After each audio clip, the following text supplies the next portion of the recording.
আজ আপনাদের শোনাতে চাই এক অবিশ্বাস্য ইতিহাসের গল্প। এ গল্প এমন এক সময়ের যখন ক্ষমতার দম্ভ আকাশ ছুঁয়েছিল।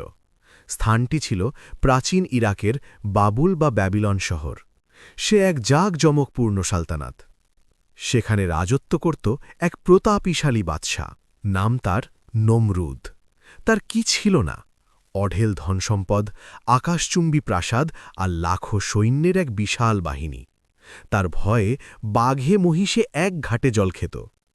কিন্তু তার সবচেয়ে বড় সম্পদটাই ছিল তার ধ্বংসের কারণ। সেটা হল তাকাব্বুর, অর্থাৎ সীমাহীন অহংকার। শুনলে অবাক হবেন, ক্ষমতার নেশায় অন্ধ হয়ে এই নমরুদ নিজেকে শুধু বাদশা নয়, নিজেকে খোদা বলে দাবি করে বসেল। সে দম্ভ করে বলত, এই জমিনের রব আমি, কে আছে আমাকে ক্ষমতা থেকে নামাবে? প্রজারা ভয়ে থরথর করে কাঁপত, আর এই মিথ্যে খোদাকেই সিজদা করত। কিন্তু ইতিহাস সাক্ষী, জালিমের পতন অনিবার্য। একদিন রাজদরবারে এক গণক এসে হাজির হল। ভয়ে ভয়ে সে জানাল এক দুঃসংবাদ। মহারাজ, আপনার রাজ্যে শীঘ্রই এমন এক পুত্র সন্তানের জন্ম হবে যে আপনার এই বিশাল সাম্রাজ্য তাসের ঘরের মতো গুড়িয়ে দেবে, আপনার খোদাই দাবির অবসান ঘটাবে। মুহূর্তেই নমরুদের সোনার সিংহাসন যেন কেঁপে উঠল। তার চেহারার রং ফ্যাকাশে হয়ে লাল। ভয়ে ও ক্ষোভে সে এক নিষ্ঠুর ফরমান জারি করল, রাজ্যে যত ছেলে সন্তান জন্মাবে সবাইকে হত্যা করো, একজনও যেন বাঁচতে না পারে। চারিদিকে তখন মায়েদের আহাজারি আর কান্নার রোল। ঠিক সেই ভয়াবহ সময় আল্লাহ তাআলা তার কুদরত দেখালেন। লোকচক্ষুর আড়ালে এক পাহাড়ি গুহায় জন্ম নিলেন হজরত ইব্রাহিম আলাইহিসসালাম। যেখানে বাইরে মৃত্যুর পরোয়ানা, সেখানে গুহার নীরব আধারে আল্লাহর বিশেষ রহমতে বেড়ে উঠতে লাগলেন সত্যের মশালবাহী এই শিশু। কিশোর ইব্রাহিম আলাইহিসসালাম গুহা থেকে বেরিয়ে প্রথম যখন আকাশ দেখলেন, তার মনে প্রশ্ন জাগল। তিনি দেখলেন ঝলমলে তারা, স্নিগ্ধ চাঁদ আর প্রখর সূর্য। তার কওমের লোকেরা এদেরই পূজা করত। কিন্তু যখন এগুলো ডুবে গেল, তিনি বলে উঠলেন, না, যা ডুবে যায়, যা হারিয়ে যায়, তা কখনো আমার রব হতে পারে না। আমার রব তো তিনি, যিনি এই মহাবিশ্ব সৃষ্টি করেছেন। তার পিতা আজর ছিলেন মূর্তিপূজক। ইব্রাহিম তার পিতাকে বোঝালেন, বাবা, নিজের হাতে বানানো এই মাটির পুতুল কি আপনার কোনো উপকার করতে পারে? এরা তো নিজে নিজের রক্ষণাবেক্ষণও করতে পারে না। কিন্তু কে শোনে কার কথা? বাপ দাদার দোহাই দিয়ে তারা কুসংস্কারেই ডুবে রইল। সুযোগ একদিন এলো। শহরের সবাই এক বিরাট মেলায় যোগ দিতে শহরের বাইরে গেল। পুরো বাবুল শহর তখন জনমানবহীন। ইব্রাহিম আলাইহিসসালাম সোজা চলে গেলেন সেই বড় উপাসনালয়ে। চারিদিকে পিনপতন নীরবতা। তিনি হাতে তুলে নিলেন একটি কুড়ুল। তারপর ধাড়াস ধাড়াস এক এক করে সব ছোট মূর্তি ভেঙে গুড়িয়ে দিলেন। শুধু বড় মূর্তিটাকে অক্ষত রাখলেন এবং শেষে কুড়ুলটা ঝুলিয়ে দিলেন সেই বড় মূর্তির কাঁধে। ভাবুন তো দৃশ্যটা। লোকেরা ফিরে এসে তো অবাক, আমাদের মাবুদদের এই হাল কে করল?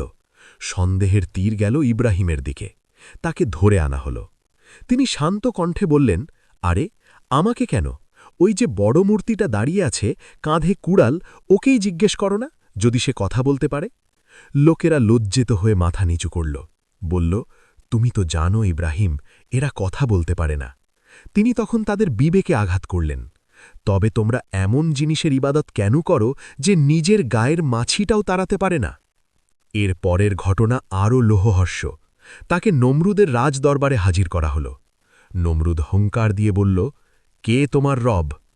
ইব্রাহিম নির্ভীক কণ্ঠে বললেন, আমার রব তিনি, যিনি জীবন দেন এবং মৃত্যু দেন। নমরুদ উপহাসের হাসি হাসল, বলল, আরে, এ তো আমিও পারি। সে তখন দুজন কয়েদিকে আনল, একজনকে মুক্তি দিল আর অন্যজনকে হত্যা করে বলল, দেখলে, আমিও জীবন মৃত্যুর মালিক। তখন ইব্রাহিম এমন এক যুক্তি ছুড়ে দিলেন যা নমরুদের দম্ভকে মাটির সাথে মিশিয়ে দিল। তিনি বললেন, আমার আল্লাহ সূর্যকে পূর্ব দিক থেকে উদিত করেন। তোমার যদি ক্ষমতা থাকে তবে কাল সূর্যকে পশ্চিম দিক থেকে উঠিয়ে দেখাও। দরবারে পিনপতন নীরবতা। নমরুদের মুখে আর কোনো কথা নেই। সে লাজবাব হয়ে গেল। তর্কে হেরে গিয়ে নমরুদ ক্ষিপ্ত বাঘের মতো গর্জন করে উঠল। হুকুম দিল, জ্বালিয়ে দাও একে, এমন আগুন জ্বালাও যা পৃথিবী কখনো দেখেনি। কাঠের পাহাড় জমিয়ে আগুন ধরানো হল। আগুনের লেলিহান শিখা আকাশ স্পর্শ করছিল। সেই আগুনের উপর দিয়ে পাখিও উড়তে পারছিল না, পুড়ে ছাই হয়ে যাচ্ছিল। ইব্রাহিম আলাইহিসসালামকে মিনজানিক বা এক ধরনের ক্যাটাপুল্টে চড়ানো হল। হাত পা বাঁধা, নিচে দাউ দাউ করা আগুন, কিন্তু তার অন্তরে বিন্দু পরিমাণ ভয় নেই, আছে শুধু রবের উপর তাওয়াক্কুল। তিনি নিক্ষিপ্ত হলেন আগুনের মাঝে। ঠিক তখনই ৭ আসমানের ওপর থেকে রাব্বুল আলামিনের হুকুম এল, হে আগুন, ইব্রাহিমের জন্য শীতল ও শান্তিদায়ক হয়ে যাও। সুবহানাল্লাহ। আগুনের ধর্মই হল পোড়ানো, কিন্তু স্রষ্টার হুকুমে সেই আগুন হয়ে গেল ফুলের বাগানের মতো শান্ত। নমরুদ আর তার সাঙ্গপাঙ্গরা হা করে তাকিয়ে রইল। ইব্রাহিম আলাইহিসসালাম আগুনের ভেতর থেকে সুস্থ শরীরে হাসি মুখে বেরিয়ে এলেন। এখন শুনুন সেই প্রতাপিশালী নমরুদের করুণ পরিণতির কথা। আল্লাহ তাকে শায়েস্তা করার জন্য কোনো বিশাল ফেরেশতা বা বাহিনী পাঠাননি। পাঠালেন কি জানেন? তুচ্ছ একটা প্রাণী, মশা। এক বিকেলে দিগন্ত কালো করে ধেয়ে এলো লাখ কোটি মশা। তাদের ভনভন শব্দে কানে তালা লেগে যাওয়ার জোগাড়। সূর্যের আলো ঢেকে গেল। মশার কামড়ে নমরুদের শক্তিশালী সৈনিকরা পাগলের মতো এদিক ওদিক পালাতে লাগল। তাদের বর্ম, তাদের তরবারি কিছুই কাজে এলো না। রক্ত চুষে তাদের হাড্ডি সার করে দিল সেই মশাবাহিনী। আর নমরুদ ভয়ে প্রাসাদের অন্দরমহলে লুকিয়েছিল। কিন্তু আল্লাহর হুকুম থেকে পালাবে কোথায়? একটা দুর্বল ল্যাংড়া মশা, হ্যাঁ, একটা ল্যাংড়া মশা তার নাকের ছিদ্র দিয়ে সোজা মগজে ঢুকে গেল। শুরু হলো অসহ্য যন্ত্রণা। মাথার ভেতরে মশা যত নড়াচড়া করে, নমরুদ যন্ত্রণায় চিৎকার করে ওঠে। যে নমরুদ নিজেকে খোদা দাবি করত, আজ সে তার গোলামদের হুকুম দিচ্ছে, জুতো দিয়ে আমার মাথায় বাড়ি দে। ভাবা যায়, মাথায় জুতোর বাড়ি পড়লে মশাটা একটু থামত, নমরুদ একটু আরাম পেত।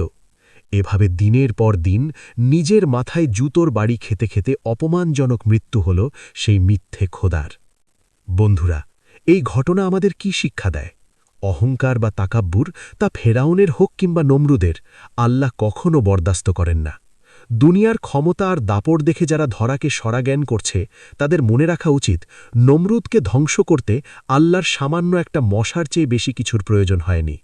সত্যের পথ কঠিন হতে পারে, আগুনের মতো উত্তপ্ত হতে পারে, কিন্তু আল্লাহর উপর যার ভরসা আছে, তার জন্য আগুনও ফুলের বাগান হয়ে যায়।